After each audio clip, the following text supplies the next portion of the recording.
اعوذ باللہ من الشیطان الرجیم بسم اللہ الرحمن الرحیم ان اللہ وملائکتہ یصلون علی النبی یا ایھا الذین آمنوا صلوا علیہ وسلموا تسلیما ان الذین یؤذون اللہ ورسولہ لعنہم اللہ فی الدنیا والآخرۃ وأعد لهم عذابا مہینا۔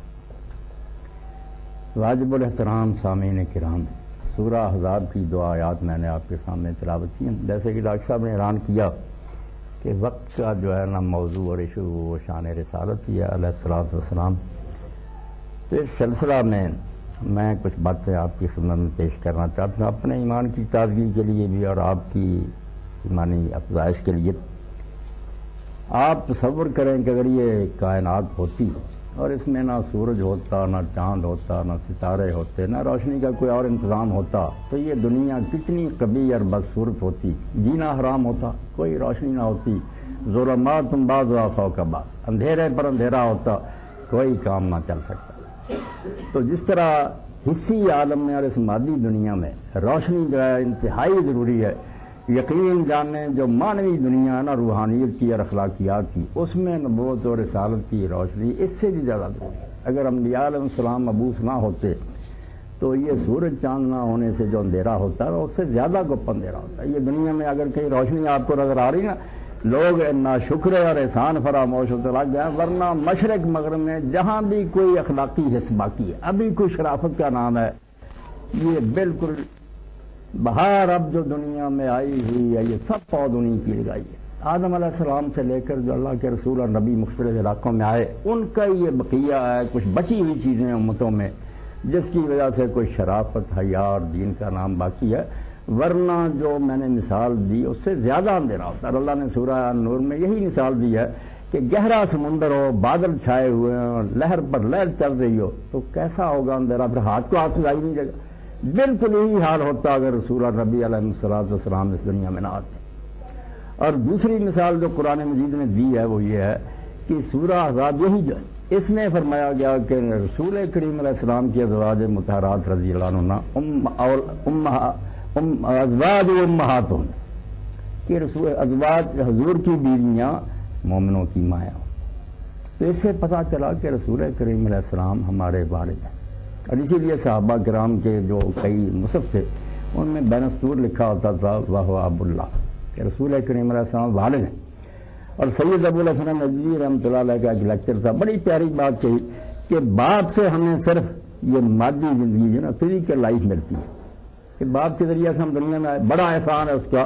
قرآن کہتا ہے کہ اللہ کے بعد سب سے زیادہ مستحق جو ہے نا شکریہ کہ وہ والدین ہیں، مگر اللہ نے جب یہ کہا کہ وہ تو صرف جسمانی میں ان سے زندگی ملی، یہ روحانی زندگی جو اگر نہ ہوتی تم جانوروں سے بدتر ہوتے، اولئک کالانعام بل هم اضل، جانوروں سے بدتر۔ اور آپ دیکھ ہی رہے ہیں کہ جہاں جہاں نور نبوت سے لوگ پیچھے ہٹتے جا رہے ہیں وہ ترقی، یہ کیا حال ہو رہا کہ مرد مرد سے شادی کر رہا ہے، کتے پالتی ہیں عورتیں، مرد نہیں کتوں سے معاشرت کرتی ہیں، کیا حال ہوگا۔ اس لیے نبوت جو ہے اس کو اللہ تعالیٰ نے فرمایا وہ ظاہری والدین ہے، جسمانی زندگی ملی، جو روحانی زندگی صرف انبیاء علیہ السلام سے ملتی وہ ہے حقیقی باپ تمہارے۔ اور اسی لیے قرآن مجید نے ایسے لوگوں کو جو نبیوں کو نہیں مانتے علیہ السلام ان کو مردہ کا اوامن کان میتن، وہ مرے ہوئے، ان کو سوٹے بوٹے نہ سمجھو، وہ چلتی پھرتی لاشیں، انسان نہیں ہے، وہ بدترین جانور ہے۔ زندہ صرف وہ ہیں جنہیں نبی پر ایمان نصیب ہو جاتا ہے۔ اس لیے نبوت جو آدم علیہ السلام سے لے کر زمین میں اللہ نے یہ سلسلہ شروع کیا، یہ سب سے بڑا انعام ہے، ورنہ اس کے بغیر گپ اندھیرا ہوتا اور زندگی حقیقی زندگی نہ ہوتی، جانوروں سے بدتر زندگی ہوتی۔ اب ان نبیوں اور رسولوں میں سے بھی جو سب سے عظیم رسول ہیں سارے ہمارے لیے واجب الاحترام ہے، لا نفرق بین احد من رسل، یہ کلمہ جاننا صرف رسول اللہ نے سکھایا، جس دین کو کہتے ہیں یہ دہشت گردی کا دین ہے، ورنہ لوگ اسی تعصب میں مبتلا تھے کہ اسرائیلیوں میں نبی آئے گا تو مانیں گے ورنہ نہیں۔ حضور نے کہا نہیں، مشرق مغرب میں کہیں بھی کوئی نبی آیا وہ میرا بھائی ہے، اللہ نے بھیجا، اس کا احترام لازم ہے۔ اور اللہ کے رسول علیہ السلام نے کبھی بخل نہیں کیا اپنے بھائیوں کی فضیلت بیان کرنے میں۔ اگر مسلمانوں سے کبھی ایسی حرکت ہو گئی کہ مقابلہ کر دیا کہ موسیٰ علیہ السلام کیا حضور کی شان، اسی وقت ڈانٹا کہ کون ہو تم نبیوں میں جو مفاضلہ کرنے والے، موسیٰ علیہ السلام کو کام ہے؟ وہ اللہ کے کریم حضور نے کبھی یہ نہیں کیا کہ میری دکان چمکے، یہ جھوٹوں کا کام ہے۔ حضور نے کہا سب اللہ کی طرف سے تھے، باقی ان میں کمی نہیں تھی۔ جیسے ایک شخص پہلی جماعت میں پڑھاتا، استاد میں کمی نہیں، مگر بچہ اب اس قابل نہیں کہ وہ اننے کی باتیں سمجھے، یوں ہی پڑھتا جائے گا، پھر تعلیم کا سلسلہ آگے بڑھے۔ استاد میں خامی نہیں، نبی سارے جو تھے کامل ہی تھے اور ان میں خامی کوئی نہیں، مگر لوگ اس وقت اس کے مکمل نہیں تھے۔ رسول کریم علیہ السلام کے زمانہ میں اللہ نے دین مکمل کیا۔ اب حضور علیہ السلام کا حال یہ ہے، آپ یقین جانیں یہ دعوے کی بات نہیں کہ ہم صرف فخر سے کہتے ہیں، بالکل ایک حقیقت ہے کہ اگر ہم کہیں کہ بھائی موسیٰ علیہ السلام کی تعلیم یہودی ہمارے سامنے لائے کہ وہ کیسے زندگی گزارتے تھے، ان کا اسوہ نمونہ ہم اس پر چلیں، سوائے چند معجزات اور کہانیوں کے ان کے پاس کوئی نہیں، وہ پیش نہیں کر سکتے کہ پوری زندگی جس میں ہر شعبہ ہو کوئی نمونہ نہیں، گم کر دیا انہوں نے۔ عیسیٰ علیہ السلام نے وہ جو 4 گاسپل ہے چند معجزے لکھے ہوئے ہیں سچے جھوٹے، کوئی پوری زندگی کے لیے رہنمائی نہیں۔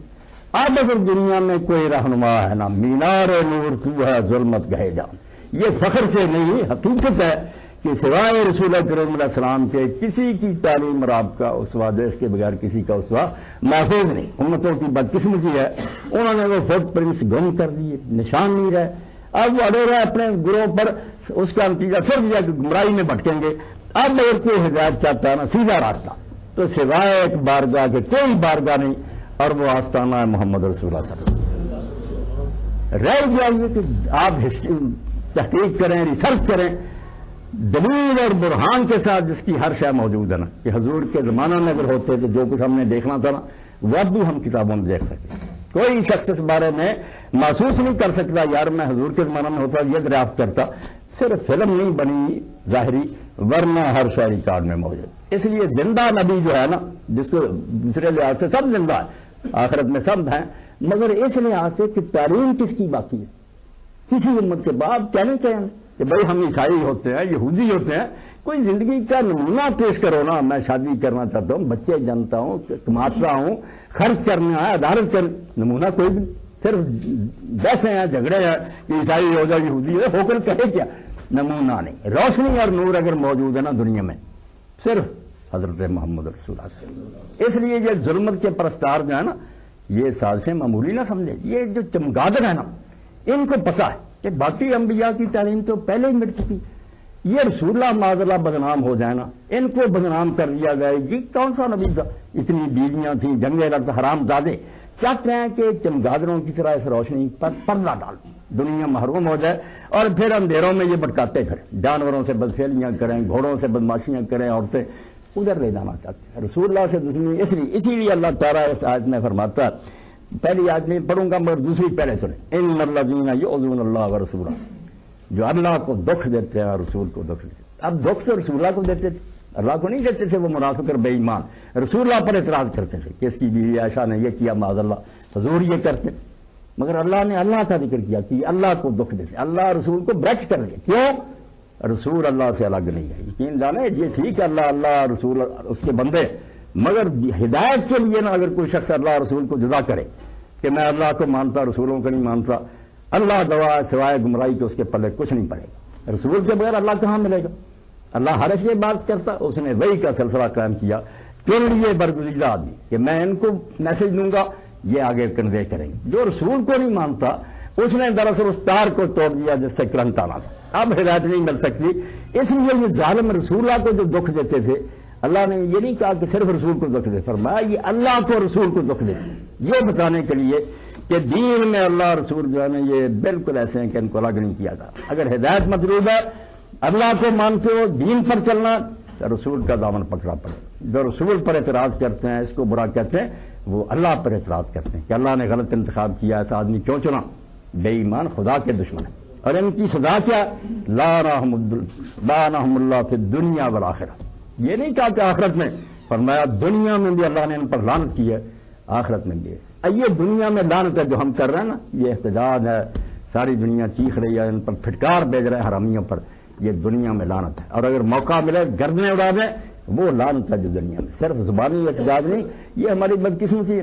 وہ میں نے پڑھا ایک کالم بہت اچھا لکھا کہ جب ترکی لوگ نکلے، مرد عورتیں لاکھوں کی رات میں، یہ ترکی ہے جو یورپین یونین کا ممبر بننے کی کوشش کر رہا، کتنی مدت سے دین سے بھی دور کیا، سیکولر اسٹیٹ ہے، مگر اب بھی دین ایسا باقی ہے کہ جب یہ ہوا معاملہ لاکھوں مرد عورتیں نکلے اور ہاتھوں میں پکڑے ہوئے تھے لبیک یا رسول اللہ، اور احتجاج میں روتے جاتے، کچھ نہیں انہوں نے کیا، نہ توڑ پھوڑ کی، عورتیں بھی روتی تھیں، مرد یہ رسول اللہ جان ہے مومن، بالکل یقین جانے، جیسے میں نے کہا نا کہ باپ سے جان ملتی ہے جسمانی، نبی سے جان ملتی ہے روحانی۔ نبی جاتا رہا تو جان کہاں رہی، مر گئے، اس لیے وہ بیچارے روتے تھے، اور اس پر اس نے خوب لکھا مدیر نے کہ وہ بیچارے رو رہے تھے اپنی ناطاقتی پر اور مسلمانوں حاکموں کی بے حسی پر، کہ صرف ہم رو رہے ہیں، ورنہ موقع تو یہ تھا کہ جن ظالموں نے اللہ کے رسول کی یہ توہین کی تھی ان کو زندہ رہنے کا کوئی حق تھا۔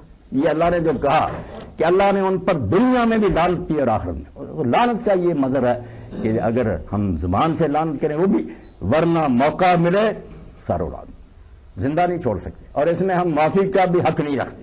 رسول اللہ کو اپنی زندگی میں حق تھا معافی کا، جیسے یہ جاوید غامدی وغیرہ دھوکے دیتے حضور کو یہ کہا آپ نے کوئی نہیں، بھائی جس کا کوئی قصور کرتا اس کو تو حق ہے عفو کرنے، اور امت کو کوئی حق نہیں۔ جس کا مارا گیا قتل ہوا آدمی ولی معاف کرنے ان کو حق ہے، مگر حکومت نہیں معاف کرتی۔ ایسے ہی یہ جرم جانا رسول کریم کسی کو معاف کریں، آپ کا ساتھ تو گستاخی حق ہے آپ، مگر امت کو یہ حق نہیں دیا گیا کہ اگر ایسا کرے کوئی تو امت اسے معاف کر دے، کیوں معاف کرے؟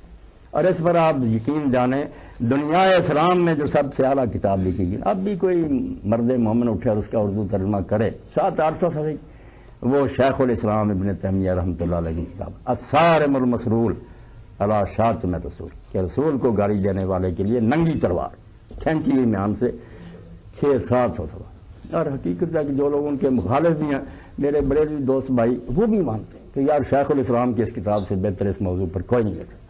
انہوں نے کہا کہ اگر یہ ہماری رعایا بھی ہے تو ہم نے جب ان کو ذمہ دیا تھا، گارنٹی دی تھی کہ رعایا بنو، حتیٰ یؤتوا الجزیۃ عن یدٍ وہم صاغرون، نیچے بن کر رہنا، تو یہ کیا نیچے بنے پھر کہ اگر ہماری حکومت میں ہمیں ہمارے رسول کو گالیاں دیتے رہے تو صاغرون بنے؟ انہوں نے تو ہمیں ذلیل کر دیا، ہم سے بھی بڑے بن گئے کہ تمہارے نبی کو نہیں، معاہدے میں ہے کہ رعایا بننا مسلمان حکومت اسٹیٹ کی، حضور کی توہین نہیں کر سکے۔ اگر تم حضور کی توہین کرتے ہو پھر تو تم صاغرون نہیں رہے، چھوٹے کابرون بن گئے، مسلمانوں کو ذلیل کر دیا۔ اور اسی لیے رسول کریم علیہ السلام کے زمانہ میں جب ایک نابینا صحابی تھی، ان کی بیوی تھی، بہت محبت تھی، یہودیہ تھی، پیار بڑا تھا، خوبصورت بڑی تھی، 2 بچے بھی اللہ نے اسے دیے، بالکل موتیوں جیسے، مگر کم وقت حضور کو گالیاں دیتی۔ انہوں نے کئی مرتبہ سمجھایا، بات نہیں آئی، ایک دن انہوں نے پھر گلا دبایا اور اسی وقت چھوڑا جب وہ مر گئی۔ صبح رسول کریم علیہ السلام نے نماز کے بعد اعلان کیا کہ مدینہ میں یہ قتل ہو گیا ہے، کس آدمی نے کیا بتا دیں؟ اس نے کوئی نہیں ہچکچاہٹ کا، صاف اٹھ کھڑا کہ اللہ کے رسول میری بیوی تھی، مجھے بڑا پیار تھا، بچے بھی تو اللہ نے، مگر حرامزادی یہ کام کرتی تھی، بڑا روکا، میں نے ختم کیا، آپ نے فرمایا دم و حدر، اس کے خون کا کوئی مول نہیں، کوئی قیمت نہیں، ضائع ہے اس کا خون، یہ حرامزادی اسی لائق۔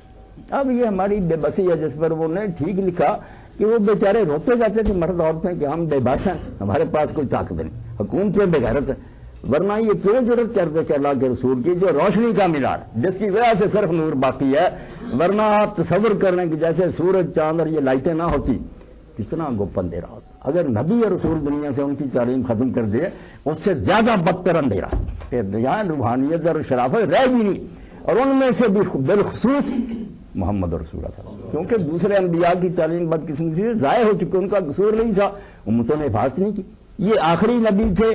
اللہ نے کہا اگر یہ بھی نشان مٹ گئے قیامت تک لوگ کہاں سے ہدایت لیں گے؟ بچایا اس کو، اس لیے جو چمگادڑ یہ چاہتے ہیں کہ پر مار کر اس نور کو بجھا دیں، حرامی ہے۔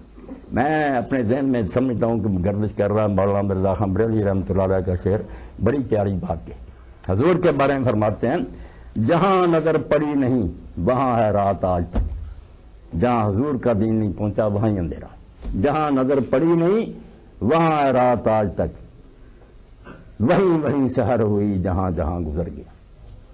کسی جگہ بھی آپ کو روشنی نظر آتی نا، یہ اقرار کریں نہ کریں، ان کے مورخ خود مانتے ہیں کہ حرامی ہیں ہمارے لوگ جب مانتے نہیں۔ یورپ میں روشنی کہاں تھی؟ یہ تو قرون مظلمہ میں پھنسے ہوئے تھے، اندھیرے کے دور میں اسپین میں آئے، مسلمان یونیورسٹیوں میں داخلہ لیا، حضور کے خادموں سے کچھ روشنی ملی، جا کر یورپ کو منور کر دیا۔ اب احسان فراموش، الٹا حضور کو مجرم ٹھہراتے، معاذ اللہ، دنیا میں ایک نور ہے اس کو بھی بجھا دینا چاہتے، مگر آپ یقین کریں یہ ہزار جتن کریں اور ایسی سازشیں کریں کچھ نہیں بنے گا۔ یریدون لیطفئوا نور اللہ بافواہہم واللہ متم نورہ ولو کرہ الکافرون. بظاہر نظر آتا کہ یہ ترقی کر گیا ہم نہیں، ایسا نہیں رہے گا. اللہ فرماتا ہے یہ چاہتے ہیں کہ پھونکے مار کر اللہ کا نور بجھا دے. پھونکوں سے سورج بجھتا نہیں بجھے گا، اللہ اپنے نور کو مکمل کرے گا. اور جیسے اللہ کے رسول علیہ السلام نے فرمایا وقت آئے گا کہ خیموں کا بنا ہوا، بالوں کا کوئی خیمہ، مٹی گارے کا کوئی مکان نہیں رہے گا جس میں اسلام داخل نہیں ہو جائے. بے عزیز چاہے اسلام لا کر عزت سے قبول کرے اور بذل ذلیل یا رعایا بن کر رہے، وقت آئے گا. اور وہی دور ہے خلافت راشدہ کا جس کے ہم منتظر ہے. اور امام کے مہدی کے وہ بھی لوگوں نے مذاق بنا لیا جس کا جی چاہتا مہدی بن لو. ایسی کوئی بات نہیں، وہ کارنامہ ہے جو کرے گا. سید مودودی رحمۃ اللہ علیہ کا یہ جملہ نہیں بولا تھی، تجدید یازین میں کہتے ہیں کہ جو مہدی ہونے کا دعویٰ کرتا اور جو اس پر ایمان لاتے ہیں سارے اپنے ذہن کی تنگی کا ثبوت ہے. بیوقوف مہدویت دعویٰ کرنے کی چیز نہیں، کر کے دکھا جا رہی. جو ماں کا لاڑا آئے گا نا، زمین ظلم سے بری ہوگی، عدل و انصاف سے بھر دے گا، پر خود ہی پتا چل جائے گا کہ وہ بابرکت دور آ گیا. کرتے کراتے کچھ نہیں، شرابیں پیتے اور اس نے گولیاں چلائیں، مہدی بن گئے.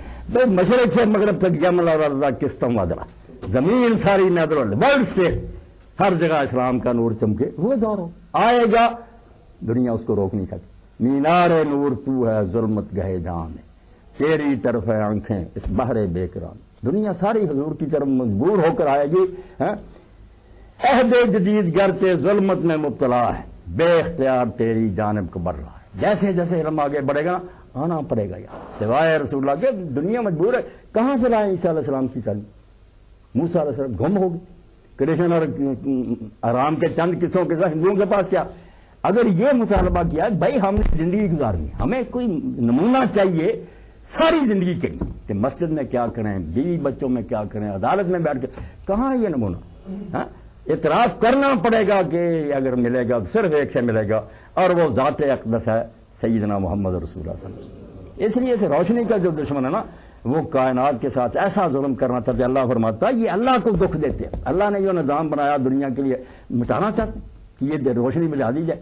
یہ رسول کو دکھ دینے والے اللہ کو دکھ دیتے ہیں، اور ان کو پر اللہ نے دنیا میں بھی لعنت کی ہے اور آخرت میں بھی لعنت، اور ان کے لیے عذاب مہین تیار کیا. ان کو رسوا کرنے، جوتیاں پڑیں گی دوزخ میں، عذاب علیم بھی نہیں. آپ دیکھ لیں نا کہ دردناک عذاب بھی ہو مگر ذلیل کرنے والا، چھتر نہ پڑے تو کوئی بات نہیں، بڑے بڑے ڈاکو کھا جائیں، مگر لٹا کر ننگا کر کے مہین ذلیل کرنے والا، اس سے تو عذاب بہت کئی گنا بڑھ جاتا. فرمایا ان کے لیے جو عذاب تیار میں نے کیا نا حرامیوں کے لیے، وہ عذاب مہین ہے. اور یہ جس زمانہ میں یہ سورہ نازل ہوئی عذاب، اس زمانہ میں منافقین یہی کر رہے کہ حضور پر گرد و غبار نہ پھینک، آپ کو بدنام کریں. وہ دیکھتے تھے کہ جنگوں میں حضور جیت رہے ہیں، فتح ہو رہی ہے. اب ایک ہی طریقہ کہ رسول اللہ کی اخلاقی پوزیشن جو ہے اس کو نہ خراب کر دیا کہ آپ کی بیوی یہ کرتی ہے. معاذ اللہ حضرت عائشہ رضی اللہ عنہا پر بہتان لگا دیا. حضرت زینب سے آپ نے نکاح کیا، وہ قیامت برپا کر دی کہ اپنی بہو انہوں نے نکاح لی. یہ زمانہ تھا جیسے یہ بک رہے تھے یہ کتے اسی طرح سے. اس زمانہ میں اللہ نے اتارا اور یہ کہا ان اللہ و ملائکتہ یصلون علی النبی. اب اس کا معنی ہم کر دیں اللہ اور اس کے فرشتے حضور پر درود بھیجتے ہیں. درود کا بھی کسی کو نہیں پتا چلتا کہ درود کیا، فارسی کا لفظ ہے، کچھ نہیں، گول مول مب ایمبیگوس معاملہ ہو گیا. بات یہ نہیں ہے، درود شریف بھی اپنی جگہ جو ہم پڑھتے ٹھیک ہے، مگر اس آیت کو سمجھنے کی کوشش کریں کہ اس ماحول میں اللہ نے کہا کہ جتنی یہ حضور کی توہین کرتے ہیں، آپ کو بدنام کرنے کی کوشش کرتے ہیں، تم رسول پر صلات بھیجو. اب عربی زبان سے جو آدمی باق ہو جانتا کہ جیسے آپ سب حضرات پڑھے، ہم کہتے ہیں پوٹ ان، پوٹ آؤٹ، پوٹ آف. پوٹ ایک ہی ہے ورب، اس کے آگے جو پریپوزیشنیں لگتی جاتی ہیں معنی بدلتا جاتا. صلے کے بعد جب اعلیٰ آتا ہے نا عربی زبان میں، اس کا معنی ہوتا داد دینا. آپ لوگ پڑھے لکھے، اپلاڈ، شاباش دینا، زندہ باد. جب کہیں کوئی کارنامہ سر انجام دار، بلے بلے بلے شاباش، اس تعریف کرنے کو احسن سوال ہے. اعلیٰ ترین تعریف کے جو آپ نے کیا ایسا کوئی نہیں کر سکتا. کسی کو بھی آپ کو کام اچھا کرتا کہتے، یہ تعریف جو ہے نا کہ اللہ کرے، اللہ لیے دعائی دے کہ او محمد صلی اللہ علیہ وسلم جو تو نے کیا یہ کسی سے نہیں. آپ کے کارنامے کی داد اللہ دے، لفظی معنی یہ ابو عالیہ رحمۃ اللہ علیہ سے امام بخاری نقل کرتے ہیں جب کہتے ہیں صلی اللہ علیہ، اللہ نے اس پر صلات کیا، مانا کیا؟ اللہ کو ہماری طرح تصدیق کرتا. احسن الثناء ہے، ملائکہ میں بھی زمین و آسمان میں اللہ مد و ثنا کے اعلان کہ جو رسول اللہ کر رہے ہیں کسی سے نہیں ہوتا. اور یقین جانے قیامت تک نہ کسی سے ہوا نہ ہوگا. علامہ اقبال نے یوں ہی نہیں کہا از کلید دین در دنیا کشاد ہم چو بطن میں گی کی آزاد. کسی نے کائنات میں وہ نہیں فرزند جنا جو رسول اللہ پیدا ہو. آپ کی مثال ہی کر, کیونکہ کارنامہ آپ نے جو کیا, لوگ یہ تھے دو طرح کے, کچھ دنیا دار تھے جو کہتے تھے یار دنیا کے ساتھ اخلاقیات کا کیا تعلق ہے, دولت کماؤ جیسے. دنیا دار ویسے ہی چھوڑ دیتے تھے اخلاقیات کو. دیندار جو تھے وہ چلے جاتے تھے غاروں میں, جنگلوں میں چلے جاتے.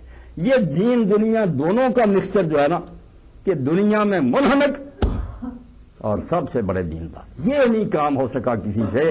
یہ اگر کارنامہ کسی نے سر انجام دیا تو وہ آقا مولا حضرت محمد رسول اللہ, سب سے بڑے حکمران, مشرق سے مغرب تک حکومت کر رہے ہیں, فوجیں ہیں, خزانے ہیں, بیوی بچے ہیں, بازاروں میں تجارت ہو رہی ہے, مگر وہاں دین کو سنبھالے بیٹھے. غاروں میں دین کو سنبھالنا کوئی مشکل نہیں. جب کسی کام میں آپ نے پڑھتے نہیں آزمائش کیا ہو, یہاں ہے کہ سارے دھندوں میں آپ پھنسے ہوئے مگر کہیں داغ نہیں لگنے دیتے. قاضی بیٹھے ہوئے نہ پریشر قبول کرتے ہیں, نہ رشوت مانتے ہیں, نہ کوئی سفارش چلتی ہے, عدل کرتے ہیں. اور یہ گئے گزرے زمانے میں بھی, جو پہلا زمانہ اس کی مثال تو کیا دیں, وہ تو اعلیٰ ترین دور میں. یہ بہت بات کی بات ہے کہ سلطان مراد ترکی کا ایک بڑا باجبروز سلطان, اس نے مسجد بنوائی. جب معمار نے مسجد بنائی تو بعد میں یہ دیکھنے کے لیے گیا, مسجد نہیں پسند آئی کسی وجہ سے, اس نے کہا نکالو ہاتھ. معمار نے ہاتھ نکالا, ہاتھ کاٹ لیا. اب معمار بہت بعد کی بات, مگر رسول اللہ کے دین کی سطوت ہے, رعب, کہ وہ قاضی کے پاس چلا گیا. قاضی وہ پہلے نہیں رہے تھے, قاضی شرح جیسے یہی تنخواہ خار جج تھے, مگر پھر بھی ایمان تھا. قاضی سے اس نے جا کر کہا میرے ساتھ سلطان نے یہ ظلم کیا. اس نے اسی وقت پروانہ جاری کیا کہ سلطان مراد حاضر ہو عدالت. بالکل ڈکٹیٹرشپ کا زمانہ, آمریت کا دور. مگر جب یہ گیا پروانہ تو اقبال کہتے ہیں رنگ شاہ از ہیبت قرآن پڑی, قرآن کے رعب سے بادشاہ کا رنگ اڑ گیا کہ اب تو شامت آ جائے گی, قاضی نہیں چھوڑے گا. قرآن کہتا کہ ساتھ رو, اب تو بدلے کا بدلا ہو. جب پیش ہوا تو اس نے پوچھا کہ تم نے یہ کیا, کہنے کا ہاں. تو اس نے کہا نکالو ہاتھ. خون شاہ رنگی طرح معمار نے, اس کے خون سے آپ کا خون زیادہ گاڑا نہیں ہے, یہ مزدور کے ساتھ آپ نہیں, نکالو. اب بے اختیار ہاتھ نکال دیا, مگر وہ معمار نے ترس کھایا. اس نے کہا کوئی بات نہیں, آپ نے حق قاضی صاحب ادا کر دیا, میں سلطان کو معاف کرتا ہوں. اس وقت کہتے ہیں دیکھ ستو سے آئین پیغمبر نگر, رسول اللہ کے دین کا رعب دیکھ. یافت مورے بر سلیمان, ایک طرف چونٹی تھی, دوسری طرف سلیمان تھا وقت کا, مگر چونٹی غالب آ گئی. یہ دین ہے جو اللہ کے رسول علیہ السلام نے غاروں میں بیٹھ کر نہیں, ہسپتالوں میں آپ بیٹھے ہیں مریضوں کے ساتھ صحیح طرح ڈیل کریں, عدالت میں بیٹھے ہیں صحیح فیصلے کریں, اسکول میں پڑھا رہے ہیں بچوں کی تربیت دین کے مطابق کریں. یعنی دنیا میں رہ کر آج قرید دین درے دنیا کے ساتھ دین کی چابی سے دنیا کے مسائل حل کی. اور آپ حیران ہوں گے کہ جس فعل کو آج تک لوگ کہتے ہیں کہ یہ شرم کی بات ہے, نکاح اور بیوی کے ساتھ مباشرت, اللہ کے رسول علیہ السلام نے جب ایک موقع پر فرمایا کہ یہ بھی صدقہ, یہ بھی صدقہ, اس میں جب یہ آپ نے فرمایا کہ بیوی کے پاس جانا یہ بھی صدقہ ہے. وعلیکم السلام ورحمۃ اللہ.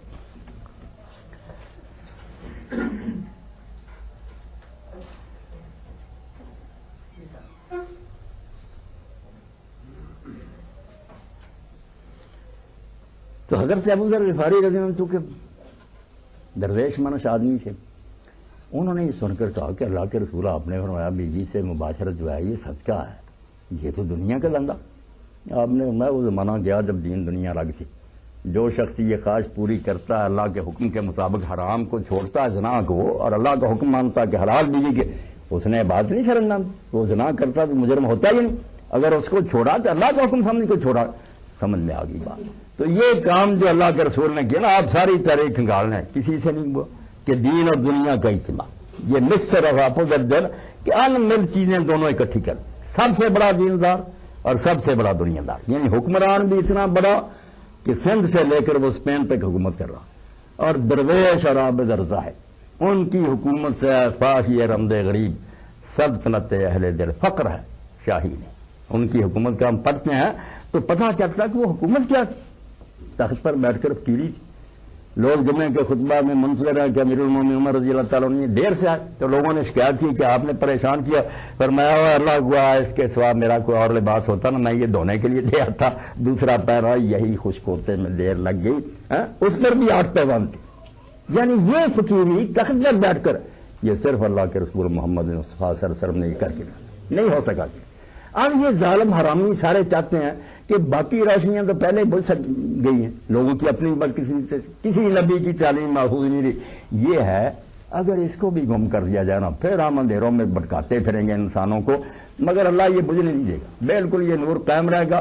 تو اللہ نے اس موقع پر جب وہ طوفان بدتمیزی برپا کی ہوتی حضرت زینب کے نکاح کے بارے میں، حضرت عائشہ کے رضی اللہ عنہ کے، اس وقت کہا کہ یہ جتنا حضور کو بدنام کرنا چاہتے ہیں نا، سن لیں اللہ اور اس کے فرشتے حضور کی مدح کرتے ہیں۔ بندوں نے تو کیا تعریف کرنی، اللہ داد دیتا ہے کہ جو کام تم نے محمد رسول، پہلا معنی تعریف کا ہے، صلی اللہ کا پہلا معنی تعریف، اور اسی لیے حضور کو حکم ہوا کہ جب لوگ زکوٰۃ لے کر آئے آپ ان سے وصول کریں، اور وہاں بھی حضور کو یہ حکم ہے وصلی علیہم، آپ ان زکوٰۃ دینے والوں پر صلاۃ بھیجیں۔ آپ کہتے تھے اللہم صلی علی ابی اوفا، اللہم صلی علی ڈاکٹر محمد ہے، جو لے کر اس کے لیے درود پڑھتے تھے۔ درود کا کیا مطلب کہ اللہ اس کے اس کارنامے کی داد دے، تو اجر دے اس کو جو اس نے کام کیا۔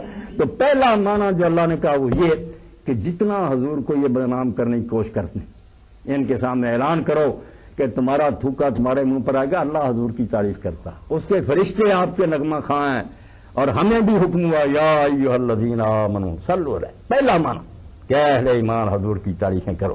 اس لیے میں کئی بار کہتا ہوں یہ لوگ خام خواہشوں بنا کے نعت نہ پڑھو، میں نے کہا نعت اللہ پڑھتا ہے، ہمیں حکم ہے کہ اللہ کے رسول کی نعت پڑھو، اپنی ہر محفل میں حضور کا چرچا کرو، آپ کے کارناموں کا۔ اور اسی لیے آپ کی مسجد میں ممبر پر حضرت عبداللہ بن رواحہ سان بن ثابت نعت پڑھ رہے، نعت دین ہے کہ حضور کے کمالات کا ہم تذکرہ کریں، دنیا میں اعلان کریں کہ اللہ حضور کی تعریفیں کرتا ہے، فرشتے کرتے ہیں، تم بھی تعریف کرو۔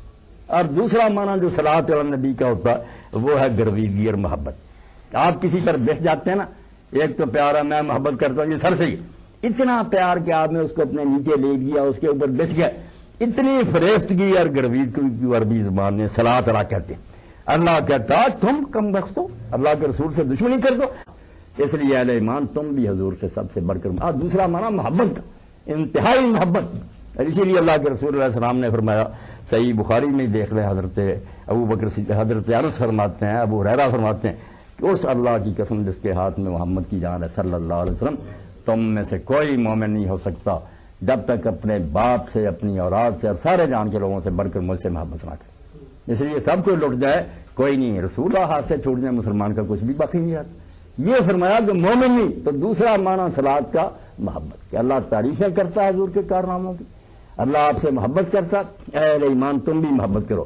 اور اس محبت کی وجہ سے ہی لوگ دنیا پر چھا گئے۔ یقین جانیں دل محبت کے لیے مجبور ہے، اللہ نے پیدا ہی کیا ہے جیسے آنکھوں کا کام دیکھنا ہے، کانوں کے سن، دل محبت اور نفرت کے لیے، اس کا صرف کام یہ ہے کہ کسی سے پیار کرے گا، کسی کو برا جانے گا۔ اب اس کے لیے بتایا گیا کہ محبت کے لیے بہت سے ہو سکتے ہیں، مگر تم سب کو چھوڑ کرنا ایک کو محبوب بناؤ۔ علامہ اقبال کہتے ہیں کہ میں نے جب اللہ سے رات کے وقت رو کر پوچھا کہ یہ مسلمان ذلیل کیوں، تو جواب یہی آیا نمی دانی کہ تو یہ جانتا نہیں دل دارن تو محبوب نہ دار، کہ دل ہیں مگر محبوب کی جیسی محبت ہونی چاہیے تھی وہ نہیں ہے۔ حضور کی محبت میں کمی آ گئی جس کے نتیجے میں ذلیل اور رسوا ہے۔ دامن شد دست دادن مردنس، کیونکہ دامن اللہ کے رسول کا چھوڑ دیا مر گئے، راکھ ہو چکے ہیں۔ کیوں گرد باد خزاں افسردنس، جیسے باد خزاں سے پھول کی پتیاں جھڑ جاتی ہیں اسی طرح یہ جھڑ چکے، جو چاہتا ہے ان کو ذلیل کرتا۔ اگر وہ محبت سینوں میں باقی ہوتی ہے، دنیا جانتی کہ یہ مر جائیں گے مگر یہ نہیں برداشت کریں گے، کبھی کوئی حرامی یہ ضرورت نہ کرے۔ اور اب آپ اس کے نمونے بھی دیکھتے ہیں کہ غزوہ بنی مستلق میں جب حضور تشریف لے گئے، وہاں بدقسمتی سے مہاجرین انصار کا کوئی جھگڑا ہو گیا۔ اب عبداللہ بن ابی بھی وہاں تھا، رئیس المنافقین، اس کو موقع ملا، انصار ایک جگہ جمع تو اس نے کہا نعوذ باللہ کہ سمن کربا گیا کن کا، تمہارے ساتھ وہی بنی جو عرب کہتے ہیں کتے کو پالو تمہیں ہی کاٹنے آئے۔ میں نے کہا تھا اس کو اپنے شہر میں جگہ نہ دو، تم نے میری بات نہیں مانی، اب انصار مہاجر سے جوتیاں کھائیں تمہارے ہاتھ، موقع مل گیا خبیث کو، آگ بڑکا دی اس نے کہ اس کو جگہ دی تم نے محمد کو، اب یہ نوبت پہنچی۔ وہ حضرت زید بن ارقم سن رہے تھے، اس نے جا کے رسول کریم علیہ السلام کو بتایا کہ وہ تو یہ بک رہے۔ آپ نے جب بات پر اس کی آ گئے کہنے لگے توبہ توبہ توبہ اللہ کے رسول، ہم یہ باتیں کر سکتے؟ اذا جاءک المنافقون قالوا نشهد ان، ہم تو اللہ کا رسول مانتے۔ اب وہ زیادہ سے حضور نے قسموں پر اعتبار کر لیا، آپ نے زید کو قرار دے دیا کہ تو جھوٹا ہے، یہ سچ۔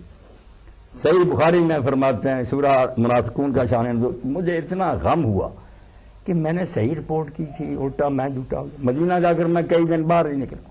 میرے چچا نے بھی کہا کہ زید تجھے یار کیا ملا؟ حضور نے اب تجھے جھوٹا قرار دیا۔ تو پھر قرآن مجید اترا، اللہ نے کہا یہ تیرے پاس آتے ہیں تو قسمیں کھاتے ہیں کہ تو سچا نبی جھوٹ بولتے ہیں، یعنی آپ کو رسول مانتے۔ یہ باتیں انہوں نے کہی ہیں کہ مدینہ جا کر ان کو وہاں سے نکال دینا، سب بکی ہیں باتیں۔ تو پھر حضور نے بلا کر کان پیار سے کھینچا اور کہا کہ بھائی کنو، اللہ نے تیرے کان کو سچا کیا، تو بچہ ٹھیک ہی نکلا، تیری بات ہی ٹھیک نکلی۔ اب جب یہ اطلاع آپ کو ملی کہ یہ عبداللہ نے یہ باتیں کہیں، اس کی خبر اس عبداللہ کے بیٹے عبداللہ کو بھی، وہ نیک تھا، صادق ایمان تھا، یہ منافقوں کا سردار، وہ خالص مومن تھا۔ اس نے جب سنا تو حضور علیہ السلام سے آ کر کہا کہ اللہ کے رسول، مدینہ والے جانتے ہیں کہ جتنی میں اپنے باپ سے محبت کرتا ہوں جیسا بھی ہے، اور جس طرح میں اس کا فرمانبردار ہوں، مدینہ میں کوئی بچہ ایسا نہیں، میں آج تک اپنے باپ کے سامنے نگاہ نہیں اٹھا سکا۔ اگر آپ اس سے ناراض ہیں، اس سے قتل کروانا چاہتے ہیں تو خدا کے لیے کسی سے نہ کہنا، کوئی قتل کرے گا، ہو سکتا مجھ پر حمیت جاہلیت غالب آ جائے اور میں انتقام لے لوں اپنے باپ کا۔ مجھے یہ آپ ارشاد فرمایا، میں اپنے والد کا سر کاٹ کر آپ کی خدمت میں پیش کروں۔ اب دیکھیں وہ محبت جو اللہ کے رسول نے کہی کہ اس وقت تک تم مومن نہیں ہو سکتے جب تک میں تمہیں اپنے باپ سے، اولاد سے سب سے بڑھ کر، یہ کہا حضور نے فرمایا نہیں میرا کوئی ایسا ارادہ نہیں۔ اب جب وہ واپس لوٹے تو یہ عبداللہ بیٹا ان کا جا تلوار کھینچ کرنا مدینہ کے بازار میں کھڑا ہو گیا۔ عبداللہ کی سواری آئی، والد کی، اس نے کہا ابا جی آپ نے یہ کہا ہے وہاں لا رجعنا الی المدینہ لا یخرجن اللہ عز من الذل، کہ ہم مدینہ لوٹیں گے نا تو عزت والے لوگ ذلیلوں کو نکال دیں۔ معاذ اللہ حضور کو اور صحابہ کو ذلیل کہا اور آپ عزت والا، تم نے یہ کہا۔ اب تم قدم بھی نہیں رکھ سکتے مدینہ کی گلی میں، حضور کو نکالنا تو گزارا، تم داخل نہیں ہو سکتے جب تک یہ اقرار نہ کرو کہ ذلیل تم ہو، عزت والے محمد رسول اللہ صلی اللہ علیہ وسلم۔ اب اس نے چیخنا شروع کیا کہ لوگوں میرا بیٹا پاگل ہو گیا، یہ تو آج تک میرے سامنے کبھی بولا نہیں تھا۔ اس نے کہا پاگل وغیرہ کی بات نہیں، یہ ٹائی پڑ گئی اللہ کے رسول کی شان کی اور تیری، اب مقابلے میں رسول اللہ کو ترجیح دوں یہ تو نہیں چھوڑوں۔ اس نے پھر رسول کریم علیہ السلام کو پیغام بھیجا کہ میرا بیٹا میرا راستہ روک کر کھڑا۔ آپ نے کہا کہ عبداللہ جانے، اس نے کہا ان کا ہی فرمان آیا تو مدینہ میں قدم رکھ رہا، ورنہ حضور اگر اجازت نہ دیتے اللہ کی قسم تو مدینہ میں کبھی داخل نہ ہو سکتا۔ یہ وہ محبت ہے جس کا اللہ تقاضا کرتا ہے کہ اللہ اور اللہ کے فرشتے حضور کی تعریف کرتے ہیں، ایک معنی۔ دوسرا، اللہ اور اللہ کے فرشتے حضور سے انتہائی محبت کرتے ہیں، اہل ایمان تم بھی محبت کرو۔ اور تیسری بات یہ ہے کہ جب یہ چیز ٹھیک ہے کہ حضور کی اتنی شان ہے، اللہ شان بیان کرتا محبت، اس کا لازمی تقاضا ہے کہ اللہ تعالیٰ پھر آپ پر فضل و انعام کی بارش کرے۔ یہ تیسرا معنی درود کا کہ پھر اللہ تعالیٰ آپ پر مزید انعام اتارتا ہے، اور ہمیں بھی حکم ہوا کہ تمہارے پلے تو ہے کوئی نہیں جو انعام تم نے کرنا، تم یہی کہہ سکتے ہو۔ یہ پرویزی نامراد کہتے ہیں کہ اللہ نے کہا اے ایمان تم حضور پر صلوات بھیجو، تم کہہ دیتے اللہ صلی اللہ علیہ، اے اللہ تو بھیج، وہ کہتا میں تو بھیج رہا تم بھیجو۔ نامراد سمجھ نہیں سکے کہ اللہ کا صلوات بھیجنا تو اس کے تو خزانے اس نے دینا، ہمارے پاس کیا خزانے جو ہم حضور کو لوٹائیں، کوئی آپ کے احسان کا ہمارا یہی ہے کہ جیسے آپ کسی سخی کو کہتے ہیں اچھا اللہ تیرا بھلا کرے، اللہ تجھ کو اور زیادہ دے، ہم حضور کے لیے یہی کہہ سکتے ہیں کہ اللہ ہمارے پاس کچھ نہیں آپ کا احسان اتارنے کے لیے، آپ اپنے فضل و کرم سے اور حضور کو عطا کریں، اور اس سے ہمارا سب کچھ بن جاتا ہے۔ ایک مرتبہ کہتے ہیں حضور من صلی اللہ علیہ واحدۃ صلی اللہ علیہ وسلم، اور میرے لیے میرا کیا بننا تھا، مجھ پر تو اللہ پہلے انعام کر رہا، مگر میرے لیے یہ دعائے خیر کرنے کا نتیجہ یہ نکلا کہ تمہارے لیے ایک بار کہنے سے 10 نیکیاں لکھی گئیں، 10 گناہ معاف ہوئے اور 10 درجے بلند ہو گئے۔ اس لیے اللہ نے اس موقع پر یہ آیت اتاری جو درود کی آیت کہلاتی ہے کہ جب یہ خبیث حضور پر یہ حملہ کر رہے ہیں، آپ کو بدنام کرنے کی کوشش کر رہے ہیں، تم اس کے مقابلہ میں چوکنے ہو جاؤ، اتنی حضور کی زیادہ شان بیان کرو، اتنی اپنی محبت جو ہے اس میں اضافہ کرو، اور آپ کی عزت اور حرمت کے لیے مر مٹنے کا عزم کرو، اور رسول اللہ کے لیے دعائے خیر اللہ سے کرو، اور یہ کافر جتنا جتن کرتے ہیں اس نور کو بجھانے کے لیے، تم اس روشنی کو دوبالا کرنے میں اپنا حصہ جتنا ایسے اسلام کو غالب کرنے کی کرو، یہ اللہ تعالیٰ کا فرمان میرے اور آپ کے لیے۔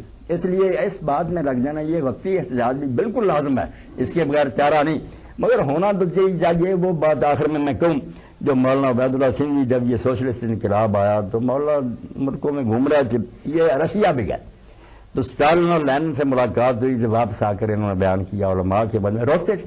اب یہ چپت بھی ہمارے منہ پر لگتی ہے نا کہ احتجاج تو کرتے ہیں، تو انہوں نے جب اس سے کہا اسٹالن سے کہ آپ لوگوں نے اتنا خون بہایا مگر کوئی فائدہ نہیں ہوا.